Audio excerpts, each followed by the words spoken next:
La Française, concepteur de solutions d'investissement alliant performance et durabilité, vous présente et plus encore.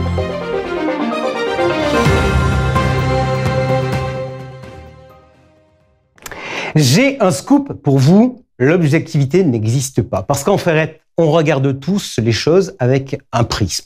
Et ça va influer notre vision du monde. Prenons un exemple. Par exemple, en bourse. Un investisseur de long terme va regarder l'évolution année après année des résultats financiers des entreprises. A contrario, un investisseur à court terme va regarder ces résultats, mais pour les comparer aux anticipations des analystes. Alors nous, dans notre émission, on aime bien essayer de regarder le monde avec différents types de lunettes. Bienvenue sur le plateau de Et plus encore, le magazine de la finance et de la gestion de patrimoine. On se retrouve sur H24 Finance, sur LinkedIn et sur YouTube. Allez, j'arrête là. Tout de suite, on attaque. Générique.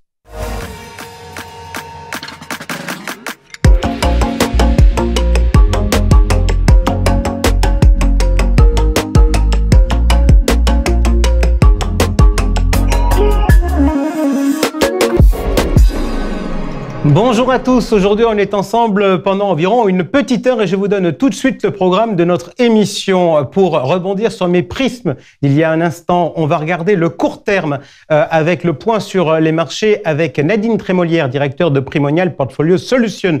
On va regarder le long terme à l'occasion de notre débat objectif long terme où l'on va s'intéresser au sujet de la retraite et du business que l'on peut faire avec l'épargne retraite. Nos invités, Frédéric Coin, directeur général délégué d'Oradea Vie et Nicolas Floriot, directeur du développement et du marketing chez l'UMR. On sera aussi dans le long terme, en fin d'émission, à l'affiche avec Frédéric Zablowski, cofondateur et président directeur général d'Entrepreneurs Invest. On va parler avec lui de nos côtés et non pas de marché primaire mais de marché secondaire. C'est nouveau, ce sera donc en fin d'émission avec des objectifs de performance qui sont élevés. Et puis bien sûr, il sera fidèle au poste pour son journal décalé. C'est Georges Delataille qui sera avec nous. Mais tout de suite, on commence avec le point marché. Le point marché avec Nadine Trémolière. Nadine, bonjour. Bonjour Jean-François. Directeur de Primonial Portfolio Solutions. On vous retrouve comme tous les mois pour faire le point sur les marchés. Vous savez, on commence soit par les actions, soit par les taux en fonction de l'actualité. On va tout de suite voir ce qui s'est passé au niveau des taux d'intérêt.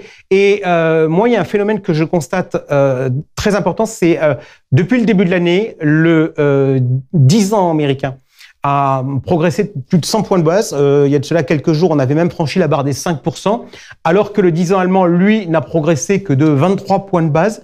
Pourquoi une telle différence de comportement entre États-Unis et Europe sur les taux longs? Je pense que ça vient déjà de la divergence de la trajectoire des économies. Les Américains, rappelez-vous, on a eu ce chiffre relativement étonnant de la croissance du troisième trimestre, pratiquement à 5%, 4,9%.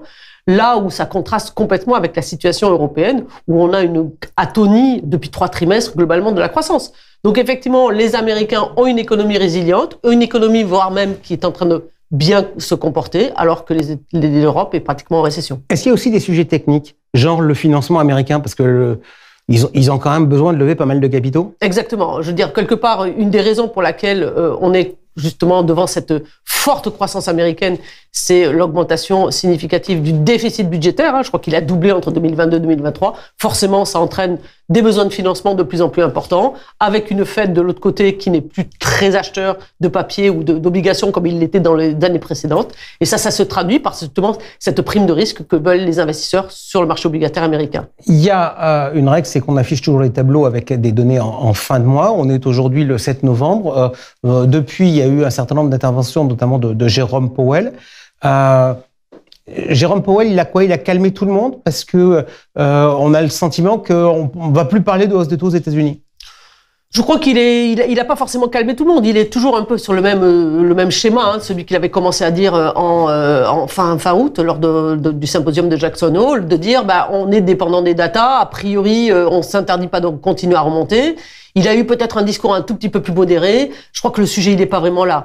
Le marché l'aide, parce que rappelez-vous, jusqu'à maintenant, on avait une courbe des taux inversée, c'est-à-dire des taux longs qui n'avaient pas forcément progressé. La progression des taux longs, elle a fait une partie du travail, on va dire, de la partie court terme. Donc effectivement, on est peut-être à un niveau, on va dire, un petit peu haut sur les taux courts.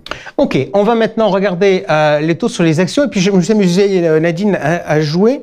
On va regarder le dernier trimestre sur les actions. Et alors là, il n'y a qu'une seule couleur, c'est la baisse. Situation atypique, à peu près comme la pluviométrie sur la France. On n'a jamais eu autant d'eau sur la France. On n'a jamais eu autant de séquences baissières sur les marchés internationaux actions. Je crois que les marchés financiers ou des marchés actions sont très traumatisés par la volatilité du marché des taux. On vient d'en parler juste auparavant. Et je crois que quelque part, tant qu'ils n'ont pas une idée claire de où vont s'arrêter les hausses des taux courts et comment vont se stabiliser les hausses, les taux longs, je pense qu'on n'aura pas de stabilisation du marché action. Et puis n'oubliez pas, on était dans un scénario dès 2023, début 2023. On attendait déjà des baisses des taux sur la fin 2023. Donc, on avait progressé sur le premier semestre 2023 en attendant ces baisses des taux. Et force est de constater qu'on est en octobre et qu'on n'a toujours pas eu de baisse des taux et qu'on n'en verra pas en 2023 et qu'on les verra peut-être pas avant le second semestre 2024. Donc, cette déception quelque part des investisseurs se traduit par cette forte volatilité, cette baisse des marchés actions. Donc déception à court terme, parce qu'effectivement, comme je le disais tout à l'heure en introduction, on regarde tous avec nos prismes, et quand on est à court terme, on compare par rapport aux anticipations, et naturellement, quand les anticipations sont déçues, on est déçu également. Maintenant, si on regarde l'année 2023, et si on complète notre tableau, là, on voit des différences de couleurs, avec des marchés mondiaux, américains et large cap européens qui sont en hausse, des marchés small cap qui sont en baisse, tout comme les marchés émergents et la Chine. Question, est-ce que c'est un phénomène géographique? Est-ce que c'est un phénomène sectoriel ou est-ce que c'est un autre phénomène qui explique ces divergences? Pour moi, c'est un phénomène de capitalisation. Alors, c'est plus marqué aux États-Unis. S&P 500 autour de 10%. S&P 493, donc si on enlève les 7 magnifiques, les 5 GAFAM plus Tesla plus Nvidia, on a une performance à 0. Même chose sur le Nasdaq, on est à plus de 25 sur le Nasdaq. Si vous enlevez les performances de ces 7 sociétés, on est peu ou prou autour de 4 ou 5%. Donc on voit que quelque part, et c'est alors un peu moins flagrant sur la partie européenne, même si on a eu le phénomène du luxe qui est un petit peu reparti à la baisse sur l'Eurostoxx, mais on voit que quelque part, ces indices sont de plus en plus concentrés. Et donc on a ce phénomène ETF qui fait que ça auto-alimente quelque part sa concentration, qui ne reflète pas toujours quelque part la réalité économique, là où les indices peut-être small cap sont plus proches de l'économie réelle et donc reflètent plus quelque part cette partie de l'économie et la récession de l'économie européenne. Aujourd'hui, on reste drivé par la macro ou par la micro. On a vu de très mauvaises réactions des marchés sur des résultats qui n'étaient pas bons d'entreprise, ou en tout cas sur des déceptions.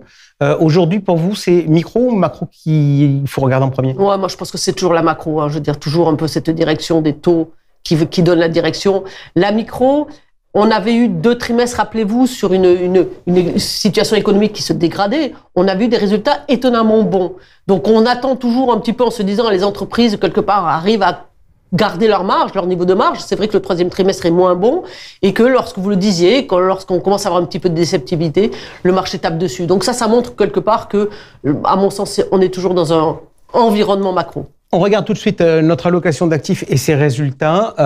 Je le disais, trimestre mauvais sur les actions au cours des 3 derniers trimestres. Les 3 dernières performances mensuelles sont négatives. On avait fait un zoom au mois de septembre sur ce qui s'était passé sur la poche immobilière.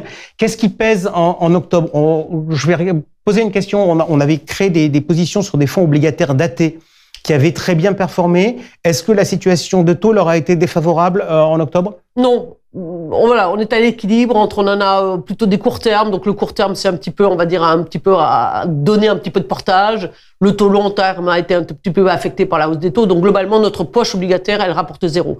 Qu'est-ce qui pèse? Ce ce sont les marchés actions. Intégralement, les 4 positions que l'on a sur à la fois du développement durable, qui est aussi des actions de croissance, qui a bien baissé, de l'émergent qui se comporte toujours pas aussi bien que je ne l'espérais en début d'année. Hein. C'est la grosse déception, peut-être, c'est ça. Hein. Situation en Chine qui, quelque part, ne rebondit pas. Voilà, ce sont les marchés actions. Et on n'a pas l'avantage, quelque part, d'avoir un autre moteur de performance qui nous fait... Les autres positions se portent bien. L'immobilier s'est stabilisé. Le private equity est stabilisé aussi.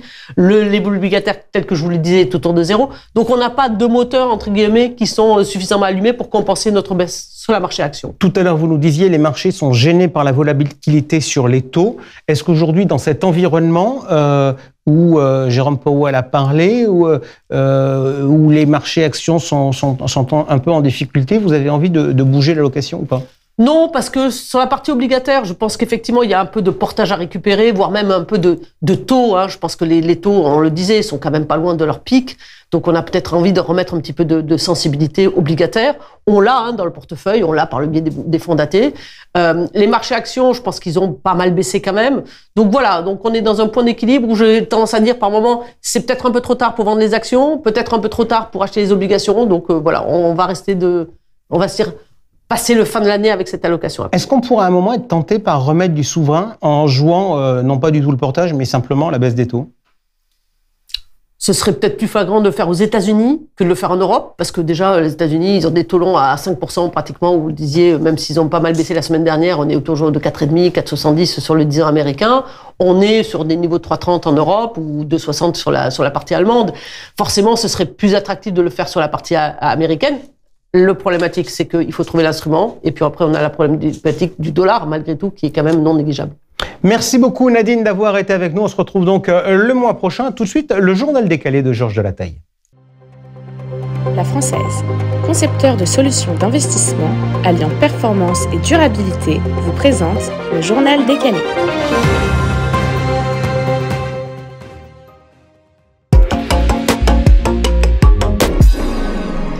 Commençons par une question. Que font les instituts de l'épargne qu'ils gèrent? Ce sont des tendances très intéressantes à regarder car elles sont souvent suivies par le marché. Selon une étude de BlackRock menée auprès de 387 acteurs, 89% des assureurs souhaitent augmenter leur exposition aux actifs non cotés tels que l'immobilier, la dette privée, le capital d'investissement ou l'infrastructure au cours des 2 prochaines années. Les principales compagnies d'assurance réorientent leur stratégie en raison de l'inflation persistante et d'un risque de récession. Elles cherchent désormais des opportunités auprès de certains actifs non cotés en se tournant principalement vers les prêts aux PME, les fonds monétaires. Pourquoi? Pour maximiser leur rendement. Pour ce faire, elles se veulent tout simplement beaucoup plus sélectives. En plus de ça, il y a un produit à la mode qui sont les actifs à revenus fixes. Selon une étude d'une autre société de gestion, la société de gestion d'actifs Managing Partners Group, 90% des investisseurs institutionnels et des conseillers de gestion de patrimoine dans le monde veulent investir davantage dans ces fameux actifs à revenus fixes en 2024. Eh bien, écoutez, je vais vous faire un commentaire là-dessus. Je me marre beaucoup parce que le fameux TINA, There is no alternative, visiblement n'existe plus. Je rajeunis d'une part parce que je retrouve tout un tas de classes d'actifs que je connaissais dans ma jeunesse et qu'on avait complètement oublié, genre les taux et le monétaire. Et il y a aussi un petit air de renouveau dans tout ça, avec la dette privée, avec les infrastructures, des choses qu'on n'avait pas il y a 20 ans. Et donc tout ça, je trouve ça très fun parce que ça nous ouvre un peu nos chakras par rapport à la période récente. Qu'est-ce que vous avez d'autre, Georges? Écoutez, en tout cas, je suis ravi que vous rajeunissiez avec moi. C'était pas l'objectif, mais bon, pourquoi pas. J'ai un autre sujet pour vous auprès des épargnants avec l'immobilier ou la pierre papier qui est, vous en doutez bien, fortement délaissé. On le voit dans les chiffres, les SCPI enregistre encore une collecte nette positive au 3e trimestre pour atteindre 852 millions d'euros. Mais ça reste beaucoup moins que la même période en 2019 où la collecte nette avait atteint 1,8 milliard d'euros. Du côté des SCI et des EPCI, là, on constate carrément un réel mouvement de décollecte nette au 3e trimestre. Les EPCI grand public affichent une décollecte totale de 1,8 milliard d'euros depuis le début de l'année. Autre chiffre assez alarmant, les SCPI connaissent un nombre important d'ordres de rachat non satisfaits, atteignant 1,2 milliard d'euros à fin septembre 2023. Ouais, là-dedans, il y a des chiffres qui sont plus ou moins bons. Le dernier est un élément très clairement à surveiller. Juste, puisqu'on parle de chiffres, Norcia, dans son observatoire trimestriel, nous annonce que chez eux, la part des supports immobiliers a baissé, mais pas fortement. Elle est passée à 19 et quelques % contre 22,3 au deuxième trimestre. Donc, c'est pas un effondrement. En revanche, très clairement, le grand gagnant du trimestre, c'est le fonds en euros, porté, il est vrai, aussi par des offres boostées. Et puis, on note également la très bonne tenue des produits structurés qui récupèrent 28,4% de la collecte. Pour enchaîner, un bon journal décalé parle toujours de contrôle. Dernière demande de l'AMF, encourager les professionnels du secteur à adopter les terminologies recommandées lors des prochaines mises à jour de leurs différents documents d'information destinés à leurs clients. Très concrètement, cette démarche, elle fait suite à un accord de place qui avait été publié en février 2022 pour renforcer la transparence sur les frais et permettre aux épargnants de enfin comprendre ces frais. La terminologie adéquate, elle est précisée dans un glossaire qui a été publié à destination de tous les prestataires de services, à tous les CIF, et ce même glossaire est aussi accessible pour tous les épargnants sur les sites de l'AMF. Si vous ne l'avez pas fait, je vous invite à le lire et bien sûr à l'utiliser. Bien, à propos de contrôle et de sanctions, on rappelle, on en avait parlé, vous en aviez parlé ici même, que l'Anacofi avait été sanctionnée, ainsi que son ancien président, avec respectivement 250 000 euros et 20 000 euros d'amende. L'Anacofi a publié, il y a de cela, c'était le 3 novembre, un communiqué, et contrairement, il y avait eu un certain nombre de rumeurs qui avaient circulé, l'Anacofi, après la décision de ne pas faire appel de la décision, tout comme d'ailleurs l'ancien président qui était concerné. Nous ne souhaitons pas traduire notre régulateur devant les instances supérieures afin de préserver la stabilité de nos institutions, et ce, bien que nous considérions imméritée et disproportionnée la décision à notre encontre. L'AMF, elle contrôle beaucoup, mais peut-être qu'un jour, elle ne pourra plus contrôler ou beaucoup moins bien contrôler. Si on regarde les chiffres, il me semble que tout va bien quand on regarde. Historiquement, en 2008, le plafond de sanctions, c'était 1,5 million d'euros. 2023, c'est 100 millions. L'AMF, en 20 ans, elle a prononcé 507 millions d'euros d'amende, dont 126 millions rien que l'année dernière. Si on veut être totalement transparent, dans ces 126 millions, il y a 93 millions pour H2O, mais quand même, on voit bien que 20% de ces sanctions ont été prolongées en un an. Et pourtant, elle est en risque. Pourquoi ? À cause du droit européen, avec un sujet qui s'appelle le legal privilege, un sujet qui est, je ne vais pas dire aussi vieux que vous, Jean-François, presque aussi vieux que moi. Ça fait 30 ans qu'il y a une lutte entre, d'un côté, les avocats et les pouvoirs publics, et de l'autre, les juristes d'entreprise. Qu'est-ce qu'ils ont obtenu, les juristes d'entreprise ?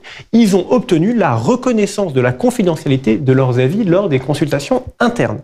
Or, très souvent, lorsque l'AMF fait un contrôle, il demande de nombreuses pièces, ou il saisit de nombreuses pièces dans le cas des abus de marché, et dedans, il y a très souvent les avis juridiques.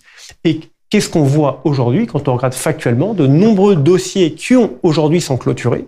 Les travaux d'enquête et de contrôle, ils n'auraient pas pu aboutir, selon l'AMF, s'il y avait eu ce legal privilege du juriste d'entreprise qui leur avait été opposé. Ils n'auraient pas pu avoir les informations nécessaires pour travailler. Risque ou pas, on le verra dans les prochains mois. Allez, droit et AMF, si vous me permettez, je vais faire une petite page de publicité pour vous parler d'un colloque qui va être organisé le 24 novembre à l'Assemblée nationale. Donc, pour avoir tous les détails sur ce colloque, si la régie veut bien me donner l'URL compliquée qu'il y a, donc je vous laisse la regarder pour la saisir dans votre barre de navigation. Colloque organisé par deux professeurs, Sébastien Neuville, professeur à l'Université de Toulouse, et Nicolas Roncheski, professeur à l'Université de Strasbourg. Il sera question de droit, de réglementation, de tout un tas de sujets, avec notamment les interventions en ouverture de Yael Braun-Pivet, la présidente de l'Assemblée nationale, et en clôture de Marianne Barbalayani, la présidente de l'Autorité des marchés financiers. Je vous laisse regarder tous les éléments et tous les détails avec des interventions d'environ un quart d'heure sur plein de sujets en termes de droit et d'un point de vue réglementaire. Ça sera très intéressant. Autre sujet très intéressant, la loi de finances. Il y avait plein de sujets dedans. Nous avions entre autres des craintes sur le maintien du pacte Dutreil. Le pacte Dutreil, c'est un élément clé pour maintenir le tissu des PME familiales françaises. Un amendement proposait sa suppression. La commission des finances avait voté en faveur de sa réintroduction, mais après, comme vous le savez, il n'y a plus eu de vote parce qu'il y a le 49.3 qui est arrivé et le 49.3 a décidé de le maintenir. Donc Jacques a dit. Ce même 49.3, il a aussi enterré les velléités des députés sur la question de la réforme de l'imposition des revenus immobiliers de la location nue comme de la location meublée. Il l'a reporté à quand? Je vous laisse deviner, à la loi de finances 2025, donc après les Jeux Olympiques. Jean-François, j'ai une très bonne nouvelle pour vous. Vous allez pouvoir mettre votre appartement parisien en location sur toutes les bonnes plateformes. Enfin, loi de finances toujours, attention au montage financier trop exotique.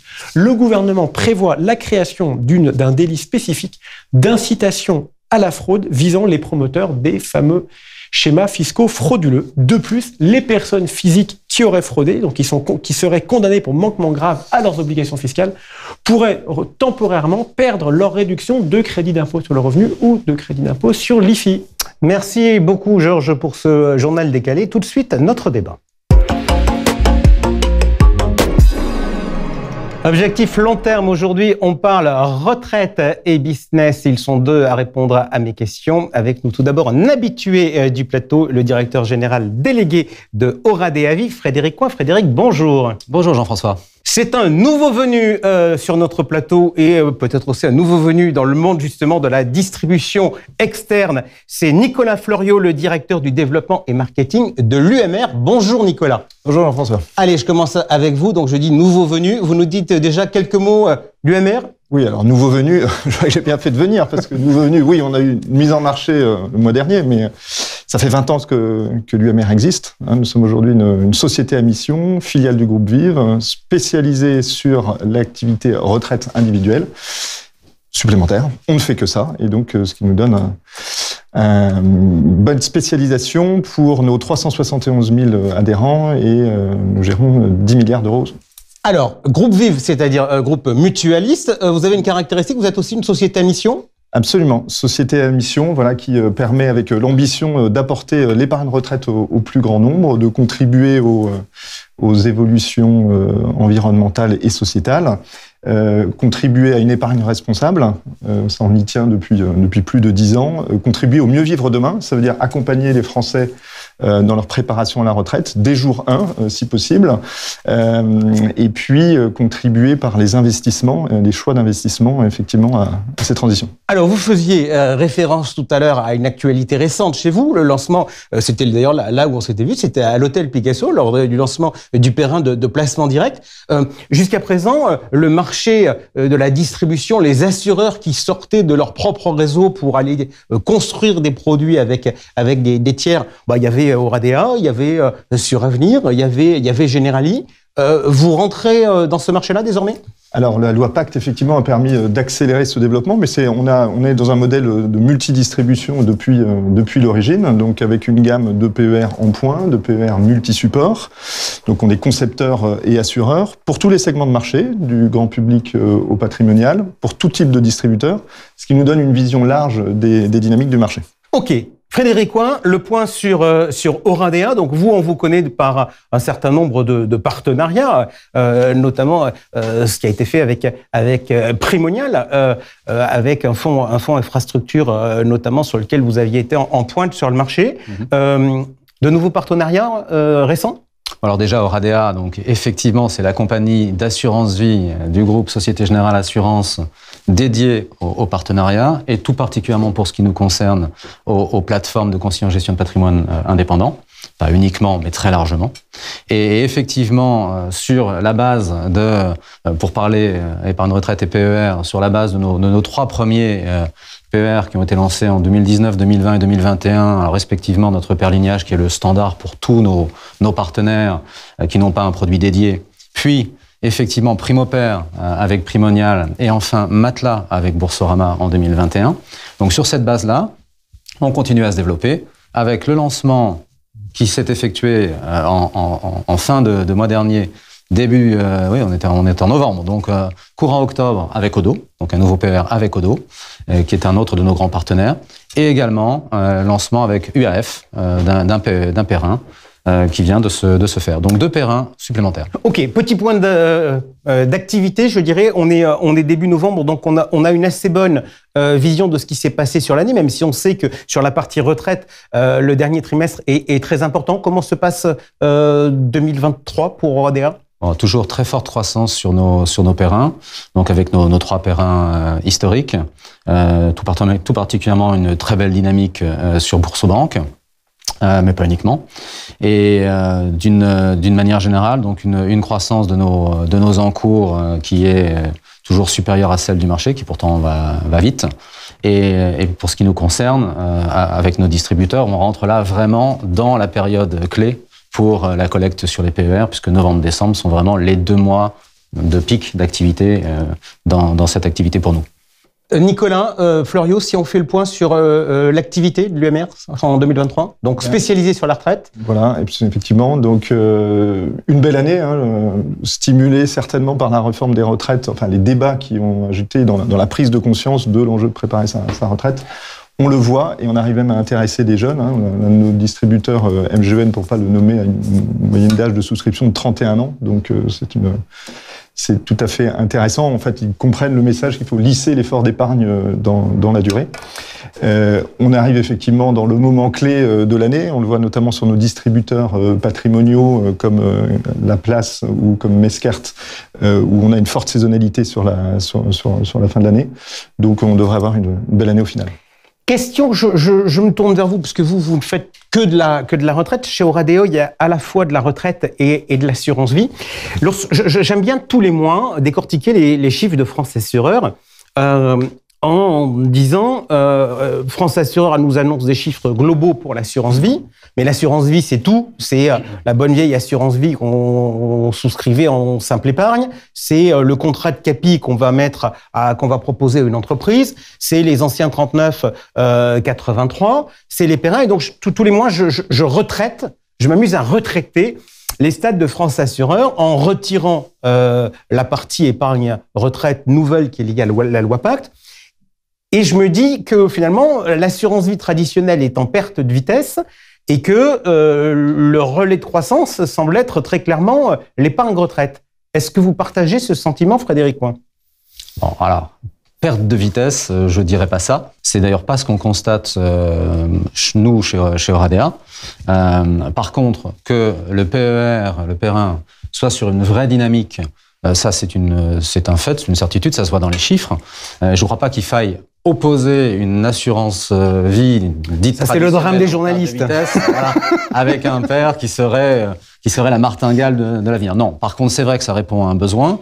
C'est vrai que le produit est encore récent, donc il y a aussi une dynamique naturelle de croissance liée à son succès et à son caractère récent.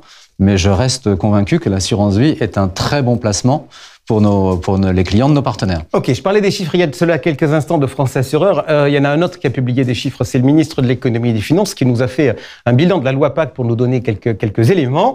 Le bilan, il est, comme souvent dans les bilans, ça dépend comment on vend le verre. Il est bon en termes de souscripteurs puisque c'est nettement supérieur à ce qui était prévu. Il est moins bon en termes d'encours puisque la barre des 300 milliards n'est pas éteinte. Mais en revanche, il y a un truc qui est évident quand on regarde les chiffres qui ont été publiés par le ministère, c'est que la formule qui l'emporte très clairement au-dessus des autres, c'est la formule individuelle, c'est le PER1. Alors, vous êtes tous les deux à ne pas faire de la collective ni de l'épargne salariale, donc vous allez peut-être avoir un regard un peu biaisé, mais pour autant, je vous pose la question, pourquoi, à votre sens, c'est le PER1 qui s'est distingué dans l'offre simplifiée où il y avait quand même 3 compartiments? Nicolas Florio. Alors, le PER1, déjà, juste pour resituer, on voit qu'il y a un besoin retraite des Français. Et d'ailleurs, c'est le deuxième motif d'épargne après l'épargne de précaution. Donc après, la palette est large. On en a évoqué quelques supports. Le livret A arrive dans certains sondages en numéro 1. Et donc aujourd'hui, on a un paradoxe en France, c'est de vouloir gérer le long terme de la retraite avec des produits très, très court terme.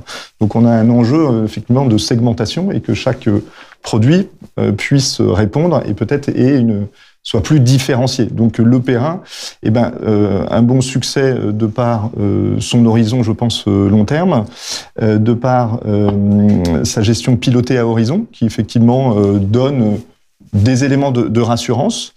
Et on voit que sur nos segments, notamment avec Harmonie Mutuelle et un public de TNS, beaucoup de versements programmés, c'est plus de 90%. Donc on voit que c'est des publics qui ont des grands besoins de retraite et que le PER1 offre la souplesse de gestion, la souplesse en sortie, et en lissant les points d'entrée sur le marché, ils y trouvent beaucoup d'atouts. Frédéric Coin, pourquoi?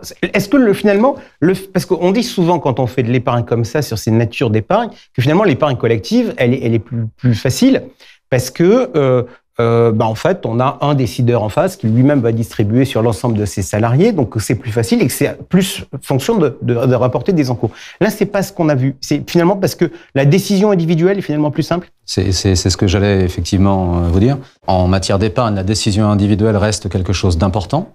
Il ne faut pas oublier également le conseil, l'intermédiation par des conseillers en gestion de patrimoine ou par des réseaux dans d'autres cas plus traditionnels de banque ou autres. Donc cette dimension conseil, je pense, pèse également beaucoup et est importante pour nos clients. Bon, et puis le Perrin est un bon produit. Nicolas l'a rappelé, à la fois souple, avec différentes options à la sortie, avec un range de placement, de support à l'intérieur qui est souvent très riche. Donc, on a matière là à répondre à l'ensemble des besoins des clients. Frédéric, si je vous fais les matchs journalistiques qu'on adore... Je m'attends. Non, mais en fait, des Perrins, en réalité, il y en a deux. Il y a le Perrin assurantiel et il y a le Perrin compte-titre. Et là-dessus, quand on regarde les résultats, il n'y a pas de match, puisque grosso modo, il y a pas de très peu de Perrin compte-titre sur la place. C'est la victoire écrasante de la partie assurantielle. Écoutez, il faut croire que, et on en revient au point précédent, que l'assurance a encore de beaux jours devant elle, j'en suis en tout cas convaincu. L'enveloppe d'assurance offre un certain nombre d'avantages. Bon, et étant assureur, je vais pas vous dire le contraire, effectivement. Notamment les avantages successoraux. Notamment successoraux. On va essayer de re-rentrer dans les détails des marchés et des sous-marchés. La caractéristique de ce lancement avec la loi Pacte, c'était la possibilité de transférer des anciennes formules jusqu'à une certaine date. Aujourd'hui, est-ce que vous avez constaté que le Perrin, c'était plus un marché de flux ou un marché de transfert? Alors, pour ce qui nous concerne, chez Euradea, on a évidemment, je dis évidemment, je pense que, vous venez de le dire, c'est le cas, les transferts nourrissent beaucoup. Donc, mais évidemment, au début, quand on a lancé nos PER, on a eu des flux de transferts relativement importants par rapport à la collecte.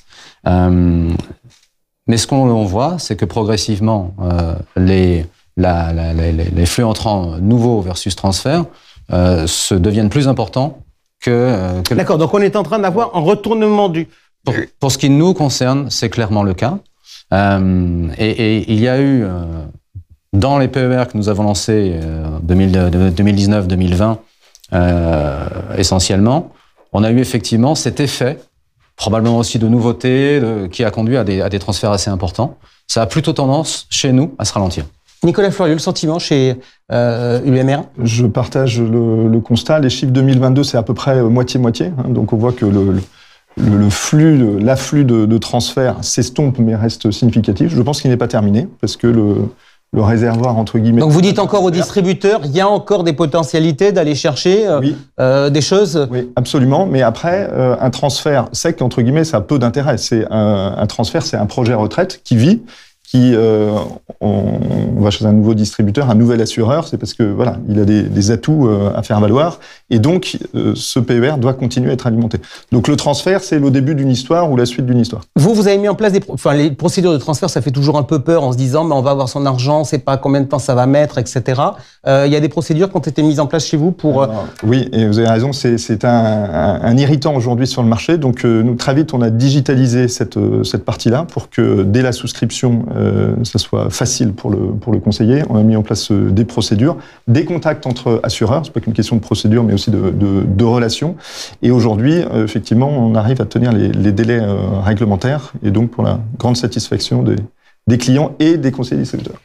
On vient de dire qu'il y avait donc un rééquilibrage des transferts et des flux, avec des flux qui soient montants.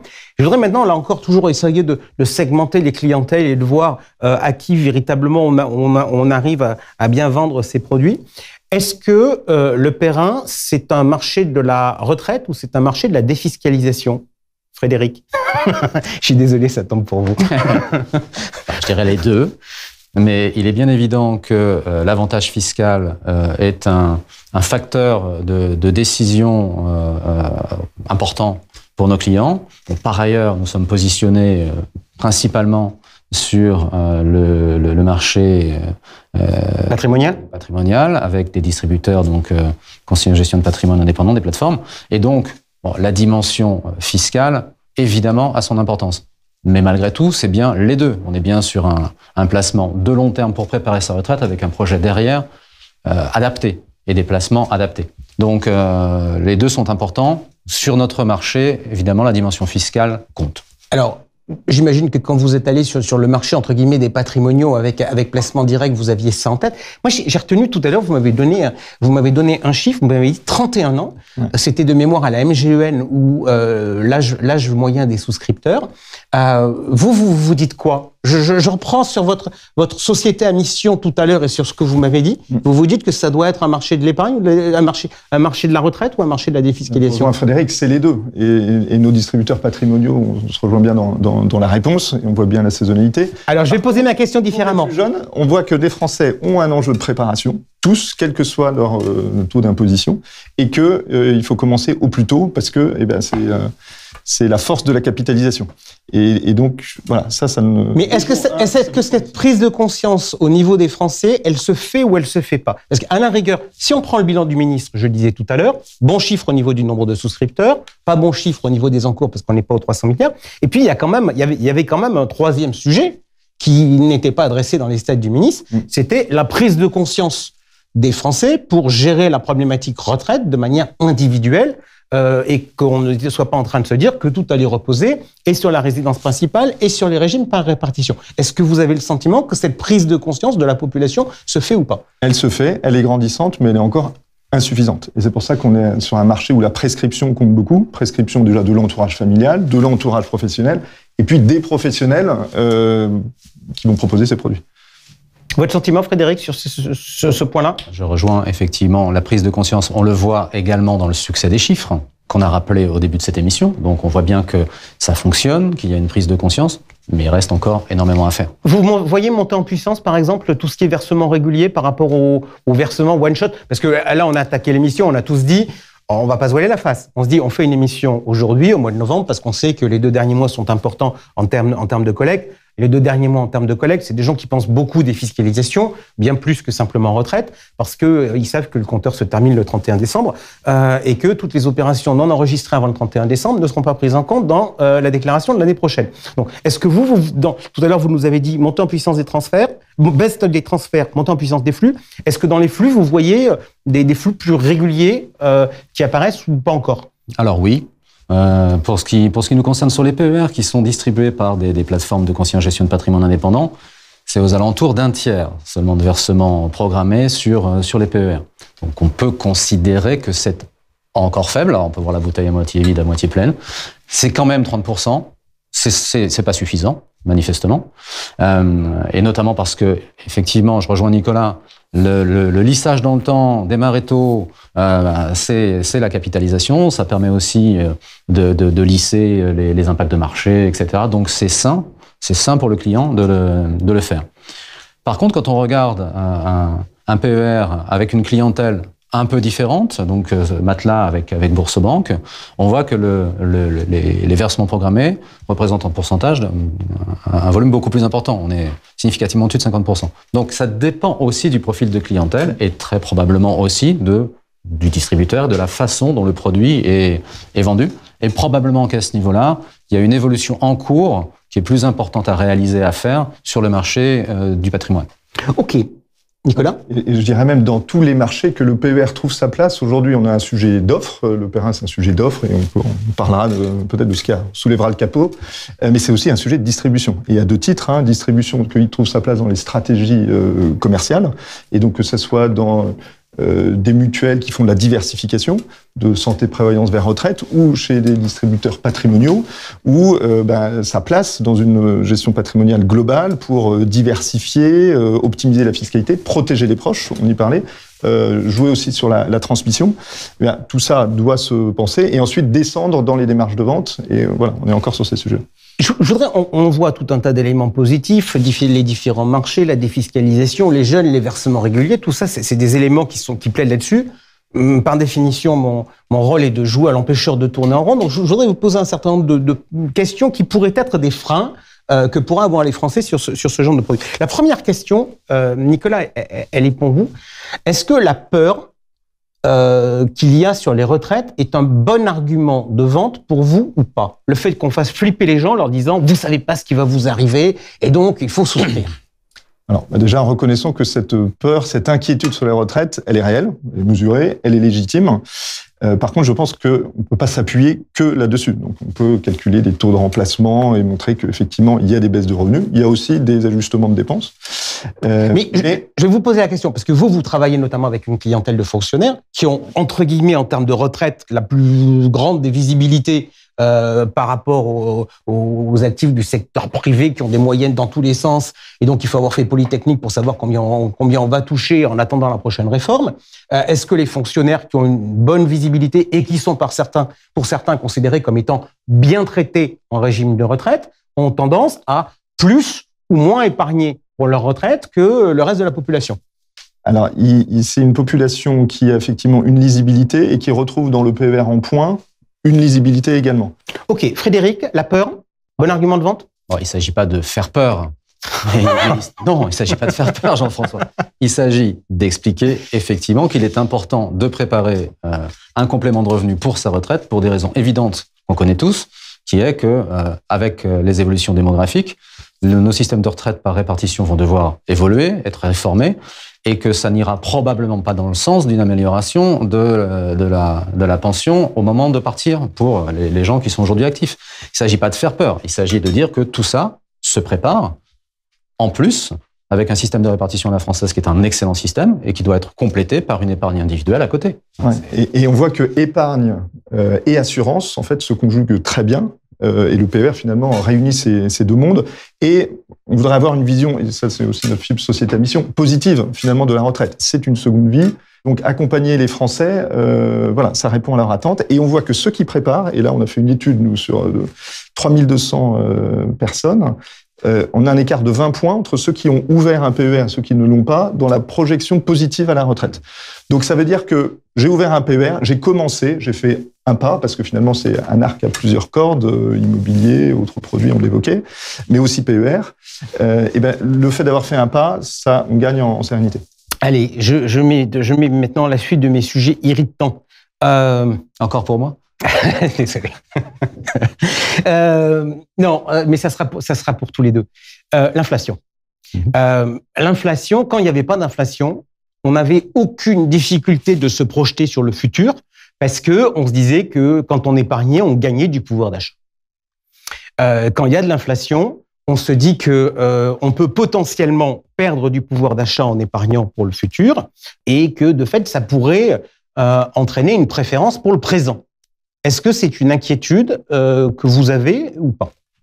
Bon, fondamentalement, effectivement, l'inflation n'est pas favorable à l'épargnant.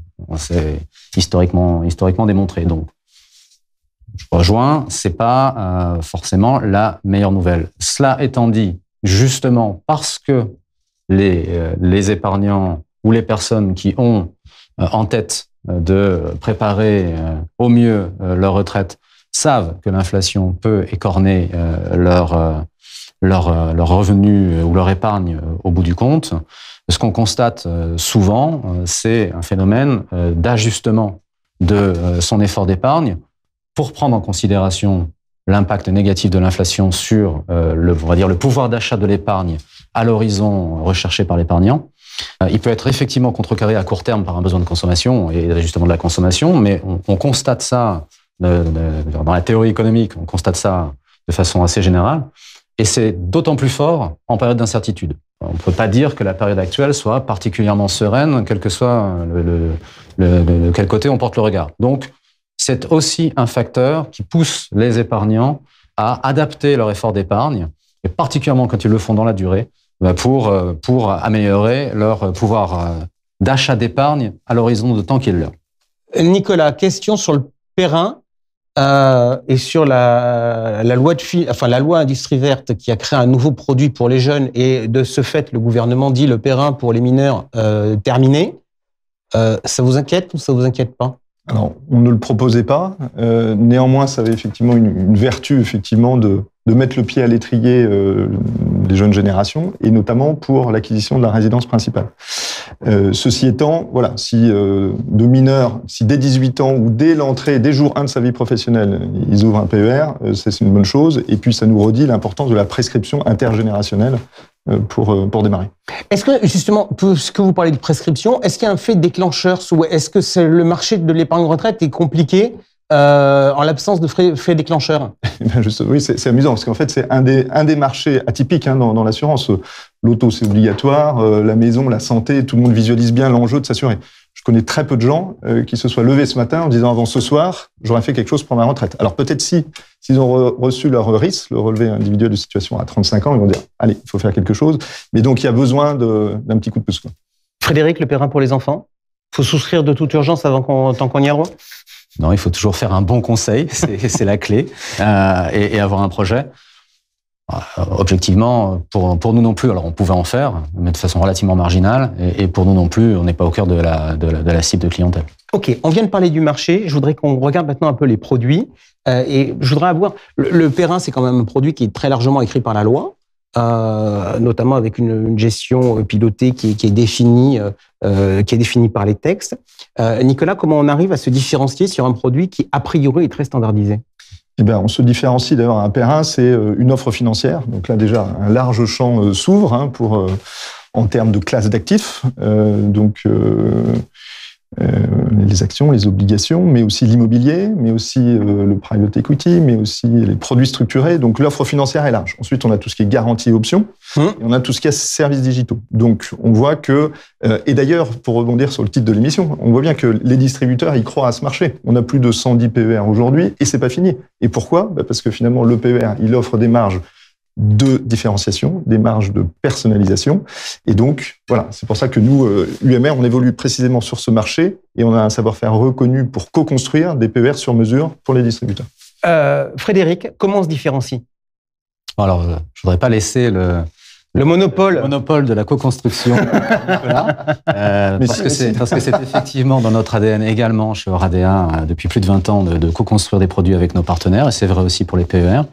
La différenciation, je crois que c'est, pour ce qui nous concerne, extrêmement important, et évidemment il y a l'offre financière, je rejoins totalement ce qui a été dit, la complétude de l'offre, la richesse de l'offre, surtout pour un placement qui est un placement de long terme, qui est même un placement encore plus long en moyenne que l'assurance vie.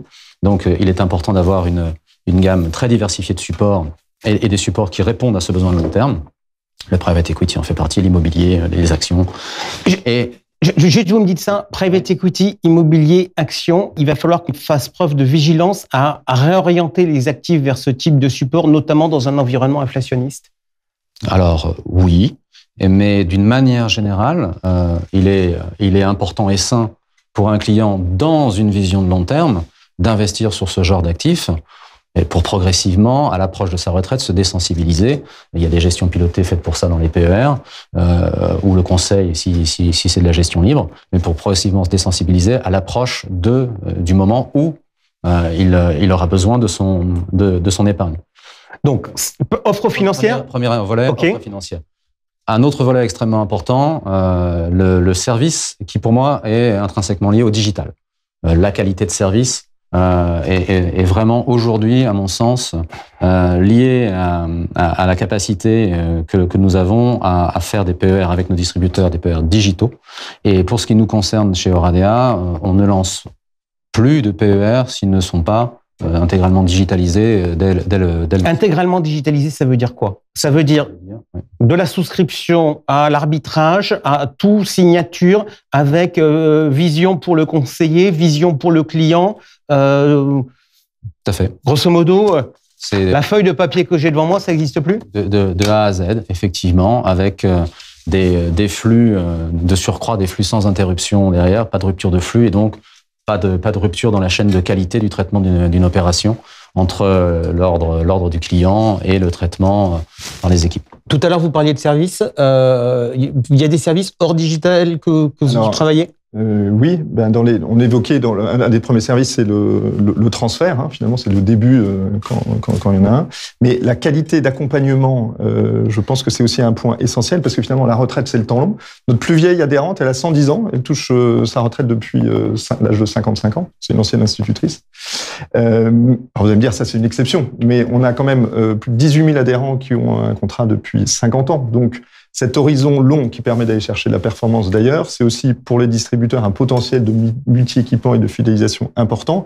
Et ce temps, il faut l'animer, il faut entretenir la flamme dans la durée. Et donc, la qualité de conseil sur les moments de vie, en gros, tous les 10 ans, quand même, le rapport à la retraite change. Et c'est là où il y a besoin du conseil avisé des distributeurs. Question.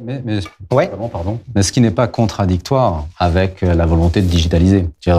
Les deux sont parfaitement complémentaires. Et il est évidemment important d'avoir régulièrement le conseil de son intermédiaire, de son conseiller en gestion de patrimoine. Et c'est pas du tout contradictoire avec le digital. Réponse très rapide. Maintenant, je voudrais qu'on parle du fonds en euros. La réglementation impose de cantonner les fonds en euros. Il y a plusieurs approches, le cantonnement traditionnel ou le statut de FRPS. Chez l'UMR, vous avez fait quel choix? FRPS. Chez Sogecap, vous avez fait quel choix? Oradea. Chez Oradea, pardon. On a fait le choix du cantonnement. Pourquoi? Pour une question de complexité, de mise en œuvre et donc de coût de mise en œuvre du FRPS pour un gain qui ne nous apparaissait pas à ce moment-là le justifier. Est-ce que le fait d'avoir des enveloppes et des cantonnements récents est un facteur favorable dans un environnement où finalement on a peu de stocks et pas mal de collectes, donc des stocks en général qui avaient été placés sur des taux faibles et de la collecte qui est passée sur des taux plus élevés, il y a un effet relatif important? Il va y avoir un effet favorable, incontestablement, à cette situation. Nous, pour notre part, on a cantonné au 1er janvier. Donc, évidemment, dans le contexte de taux actuel, c'est favorable. OK. Les frais. Le ministre est très attaché aux frais. Il a demandé de faire des reportings, des papiers dans tous les sens. Nous montrons que finalement, la France était en avance sur la value for money. C'est un vrai sujet pour le... C'est un vrai sujet. Et on que partager l'attention à ce sujet, parce que c'est tout ce qui va grignoter la performance, surtout dans la durée, a une importance. Donc c'est pour ça que nous, dans notre ADN mutualiste et de société à mission, qui est un point de différenciation d'ailleurs qu'on a pu ajouter tout à l'heure, proposer des produits compétitifs pour les adhérents est un vrai point d'attention. Les frais, ça perd. Les documents, il faut les produire, donc c'est pas fun. Les clients, ils sont très vigilants.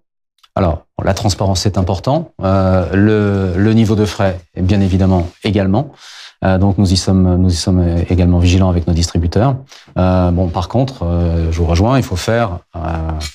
On a un peu une tendance française à accumuler des liasses de documents, même s'ils sont digitaux maintenant souvent.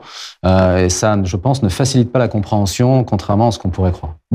Dernier point, si on regarde dans plein de placements, on dit qu'il faut diversifier. Quand on dit les SCPI, il ne faut pas acheter une SCPI, il faut acheter plusieurs SCPI. Contrat d'assurance vie, on dit mais on peut avoir un contrat par objectif, etc. Est-ce qu'il faut diversifier ces périns? Alors, d'une manière générale, je ne suis pas très favorable à la complexité. Je trouve que la simplicité a du bon, a du charme. Donc, aller multiplier, pour le plaisir de multiplier ces contrats d'assurance vie ou ces périns, ça me paraît pas forcément la stratégie la plus pertinente. Cela étant dit, pour un distributeur, avoir plus d'un périn à proposer peut être, en fonction de sa situation, de sa collecte, de son niveau de collecte, etc. Parce qu'il faut quand même un niveau de collecte minimal sur un support pour pouvoir avoir la gestion performante qu'on en attend derrière, donc il faut quand même des volumes minimaux. Mais ça peut faire du sens pour un distributeur d'avoir plus d'un PER. Pour un client, très franchement, je ne sais pas, à titre personnel, j'aime bien avoir des choses plutôt simples. Nicolas, votre sentiment? Effectivement, on peut prendre la question sous les deux angles. Plusieurs PER pour un distributeur, oui, évidemment. Et on voit d'ailleurs que le marché du deuxième, voire du troisième PER s'est ouvert pour les besoins de personnalisation et de différenciation qu'on évoquait.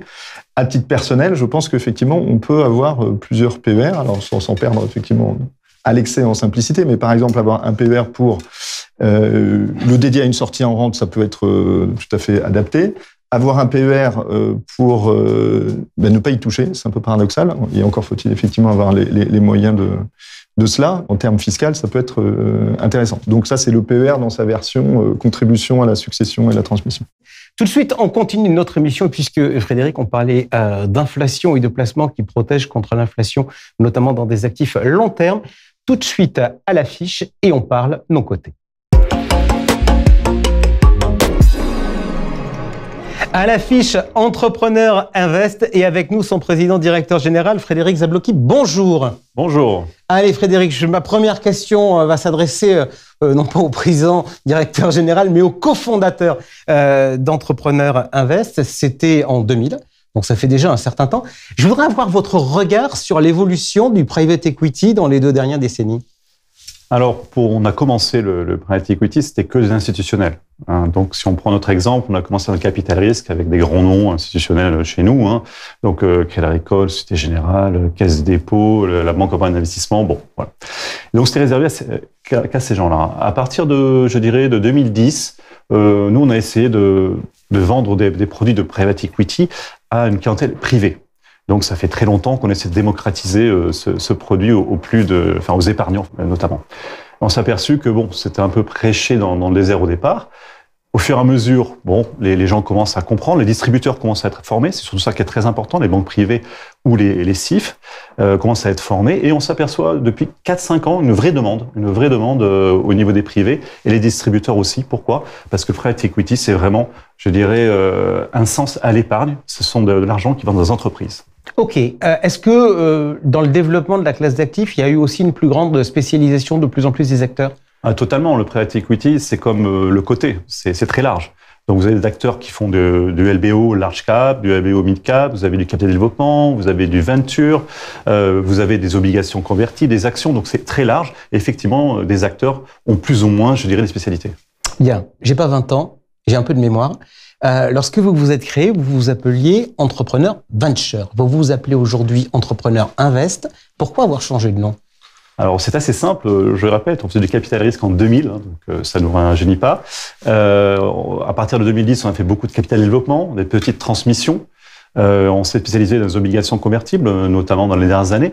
Donc, le venture commençait à être très difficile à porter parce qu'on n'en faisait plus. Donc, le venture, c'est le début, la création des entreprises. Entre 2000 et 2008, c'est ce qu'on faisait. Donc, c'est le début des entreprises.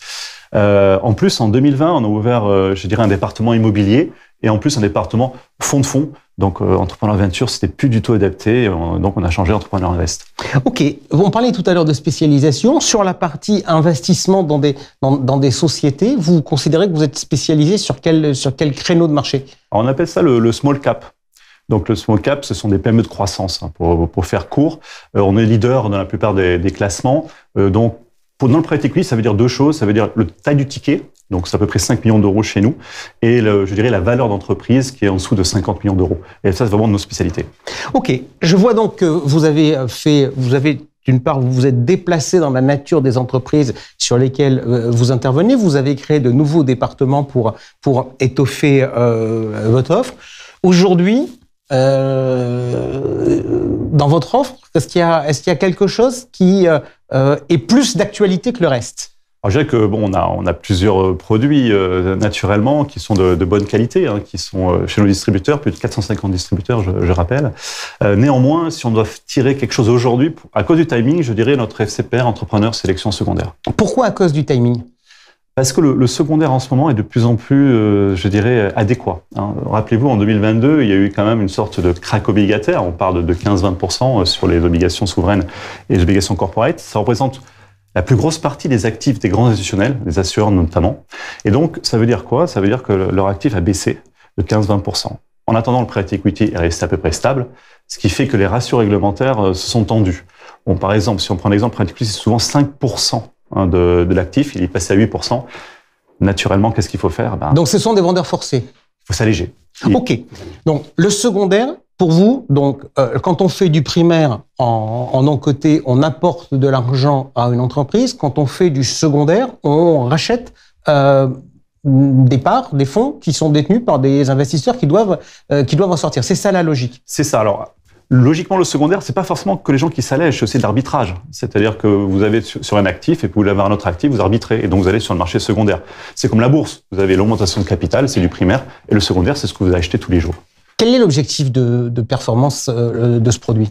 Alors, aujourd'hui, on est assez optimiste. Pourquoi? Parce que les décotes ont beaucoup augmenté. C'est ce que j'appelle le timing.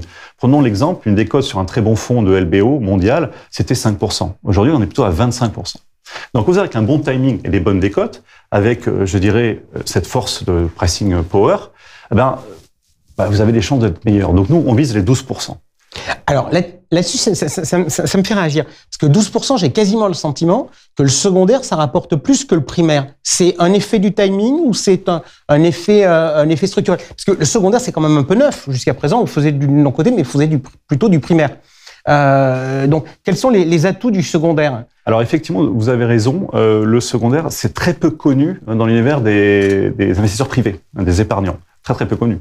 Mais néanmoins, c'est connu des institutionnels. Alors pourquoi c'est très intéressant le secondaire? Déjà, les portefeuilles, vous les connaissez mieux parce que vous les achetez, donc vous avez une meilleure visibilité sur le portefeuille. Quand vous faites du primaire, vous faites confiance au gestionnaire comme Entrepreneur Invest qui va remplir un fonds suivant une stratégie. Par exemple, des obligations convertibles. Le secondaire, vous avez déjà tout le portefeuille constitué. Donc, meilleure visibilité. Deuxième chose, plus court. Le portefeuille est déjà constitué. Donc, vous gagnez 2-3 ans au niveau des rendements, et ce qui est très important. Et donc, pas de courbe en J. Et donc, pas de courbe en J, totalement. Après, vous avez une très grande diversification. Quand vous achetez des parts de fonds qui eux-mêmes ont des entreprises sous-jacentes, on estime que notre fonds aura 2000 entreprises sous-jacentes à la fin. Donc, cette diversification, cet aspect plus court et cette, décote importante à l'entrée fait que les rendements sont bons. Si on regarde les quartiles, si on regarde les bons et les pas bons, il y a de vraies différences entre le primaire et le secondaire? Alors, il y a une vraie différence. Non pas sur les premiers quartiles. Sur les premiers quartiles, les meilleurs autour de 20. Et c'est à peu près pareil, peut-être un peu plus sur l'LBO qui est à 22. En revanche, quand on regarde les quartiles moyens, le troisième quartile, si on prend cet exemple-là, c'est à peu près à 0 sur les deux Wall-off, c'est-à-dire le capital développement et le LBO. Le venture est négatif. Par contre, vous êtes encore à 7-8% sur le secondaire.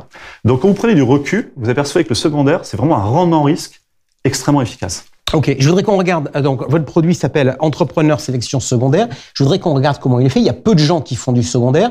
Vous êtes allé faire votre marché chez quels fonds et comment vous les avez sélectionnés? Alors, ce qu'on fait nous dans les fonds de fonds, on essaie de construire un produit le plus intéressant possible, donc pas de faire des redites entre les partenaires. Si on prend le fonds secondaire, on a pris donc Ardian pour les large cap. Ardian, c'est une entreprise très connue, l'un des plus gros fonds mondiaux, et qui a vraiment une expertise dans le secondaire large cap. Ok. On a rajouté Committed, fondé par l'ancien d'Ardian, Daniel Bénin, qui a des très très bons résultats, qui est plutôt mid-cap. Mid-cap, c'est 50 millions d'euros, large cap, c'est 150 millions d'euros. Et on a rajouté un lower mid, Capital Dynamics, qui était donc primé l'année dernière sur le lower mid, c'est-à-dire 20 millions d'euros. Géographiquement, c'est quel type de à peu près pareil. Le gros marché est aux États-Unis, parce que c'est un marché qui est le plus connu au niveau du secondaire. En Europe, vous avez 30%, aux États-Unis 50% et 20% dans tout le reste du monde. J'ai regardé la fiche du produit. Les 3 fonds dont vous m'avez parlé ont vocation à peser chacun 15% du total. 15 x 3, 45. Les 55% restants, ils sont investis dans quoi? Ils sont investis dans des portefeuilles en direct ou via des SCR. Une SCR, c'est une société de capital risque, c'est en fait une sorte de portefeuille. Donc, si on prend l'exemple, on a sélectionné Raise, donc une très bonne, société de gestion française, qui a déjà 15 entreprises qu'on connaît bien parce qu'elle a 10 ans d'expérience dans cette entreprise-là, donc avec un track record de 15%. Et donc, on a sélectionné cette société de gestion, donc ce portefeuille-là. Et après, le restant, ce qu'on va faire, c'est en direct, nous qui allons racheter des portefeuilles, c'est une activité qu'on fait déjà, pour compléter. Et tout ça faisant, pour arriver à faire un FCPR et donc avoir une très bonne fiscalité à la sortie. Ok, donc c'est un FCPR fiscal. Si je le mets sur le compte titre de mon client, ça veut dire qu'au bout de 5 ans, il sera exonéré de plus-value? Totalement. Il paiera que les prélèvements sociaux à 17,2. Quid de la capacité de le mettre dans un contrat d'assurance vie? Alors, ça se met dans un contrat d'assurance vie. Alors, luxembourgeois avec toutes les compagnies. Et en France, aujourd'hui, on est chez Swiss Life, chez Spirica, et on espère d'autres compagnies prochainement. Tout à l'heure, vous m'avez indiqué un objectif de performance qui, naturellement, n'est pas garanti à 12%. Souvent, quand on met en avant les chiffres de France Invest pour regarder les performances du private equity, le problème, si on veut être juste, c'est que les chiffres de France Invest reposent sur des placements institutionnels sur lesquels il y a des appels de marge, alors que dans la majorité des cas, pour la clientèle retail, on a des tickets en one shot. Votre produit fonctionne comment? Alors, c'est un produit qu'on a beaucoup travaillé. Au niveau de l'assurance, c'est du one-shot parce que les assureurs ne savent pas gérer les appels. Au niveau du compte titre, on essaie de se rapprocher de l'institutionnel. Donc, qu'est-ce qu'on fait en fait? Quand vous souscrivez le produit, vous payez donc 50%. Et vous avez encore 50% quand vous appelez, mais de manière programmée. Donc, vous savez quand. Par exemple, en 24, vous aurez 2 appels et en 25, 2 autres appels. Tout ça pour coller au mieux au niveau institutionnel. Dernière question, très pratique. Le ticket d'entrée, c'est combien? Un ticket d'entrée pour les comptes titres, c'est 30 000. Et pour les assureurs, ça dépend des assureurs, mais on peut trouver, par exemple, Spirica, c'est 1 000 €. Ok, merci beaucoup Frédéric Zablowski d'être venu à parler avec nous du secondaire. On connaît sur la partie non côté financier, on connaissait beaucoup le primaire, mais peu le secondaire, avec des objectifs de performance élevés dans un environnement aujourd'hui atypique où notamment un certain nombre d'institutionnels sont obligés de remettre leur part sur le marché pour des raisons réglementaires suite à la hausse des taux. Merci beaucoup, merci à vous d'avoir été avec nous pour cette émission. On se retrouve le mois prochain, il sera notamment question lors de notre débat de non côté, mais cette fois-ci, ce sera du côté immobilier. Salut.